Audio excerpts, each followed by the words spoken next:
ಎಲ್ರಿಗೂ ನಮಸ್ಕಾರ. ನಾನು ನಿಮ್ಮ ಸುಪ್ರಿಯ ರಾಘವೇಂದ್ರ ಜೋಶಿ. ಒಬ್ಬ ವ್ಯಕ್ತಿ ತಾನು ಕೆಲಸ ಮಾಡ್ತಕ್ಕಂತಹ ಪ್ಲೇಸ್ ಅಲ್ಲಿ ಯಾವುದೋ ಒಂದು ವಿಷಯಕ್ಕೆ ತನ್ನ ಅಧಿಕಾರಿಯೊಂದಿಗೆ ಜೋರಾಗಿ ಮಾತನಾಡಿ ಜಗಳ ಕಾಯ್ತಾನೆ. ಜಗಳದ ನಂತರ ಅವನು ಕೂತ್ಕೊಂಡು ವಿಚಾರ ಮಾಡ್ತಾನೆ, ಅಯ್ಯೋ ನಾನು ನನ್ನ ಅಧಿಕಾರಿಗೆ ಹೇಗೆಲ್ಲ ಅಂದ್ಬಿಟ್ಟೆನಲ್ಲ ಅಂತ ಚಿಂತಿಸ್ತಾನೆ. ನಂತರ ತಿಳಿದು ಅವರಿಗೆ ಹೋಗಿ ಮತ್ತೆ ಸಾರಿ ಕೇಳಿ, ಸರ್ ನಾನು ಆ ತರ ಮಾತನಾಡಬಾರ್ದಾಗಿತ್ತು, ದಯವಿಟ್ಟು ತಮ್ಮ ಮನಸ್ಸಲ್ಲಿ ಏನು ಇಟ್ಕೊಳ್ಬೇಡಿ ಅಂತ ಕೇಳ್ತಾನೆ. ಅವರು ಕೂಡ ಅವನ ಬದಲಾವಣೆಯನ್ನು ಕಂಡು ಖುಷಿ ಪಡ್ತಾರೆ.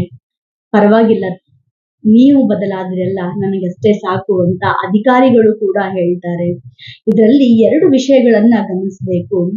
ಭಾವನೆಗಳಿಗೆ ಬಲಿಯಾಗಿ ಆತುರಾತುರದ ನಿರ್ಧಾರಗಳಲ್ಲಿ ಅವರು ತಪ್ಪು ಕೆಲಸವನ್ನ ಮಾಡ್ತಾರೆ.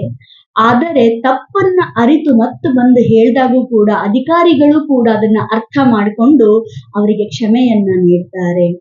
ನಮ್ಮ ಜೀವನದಲ್ಲಿ ಸೋಲು ಗೆಲುವು ಅಂತಕ್ಕಂತಹ ಮಧ್ಯದಲ್ಲಿ ಯಾವುದು ಸರಿ ಎಂದರೆ ನಾವು ತೆಗೆದುಕೊಳ್ಳುವ ನಿರ್ಧಾರಗಳೇ ನಮ್ಮ ಸೋಲು ಮತ್ತು ಗೆಲುವನ್ನ ನಿರ್ಧರಿಸುತ್ತದೆ ಅಲ್ವಾ?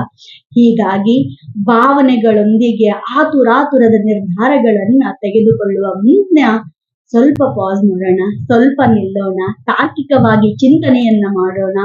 ಯಾವುದು ಸರಿ ಯಾವುದು ತಪ್ಪು ಎಂತಕ್ಕಂತಹ ಯೋಚನೆಯೊಂದಿಗೆ ನಮ್ಮ ಮುಂದಿನ ಹೆಜ್ಜೆಯನ್ನು ಇಡೋಣ.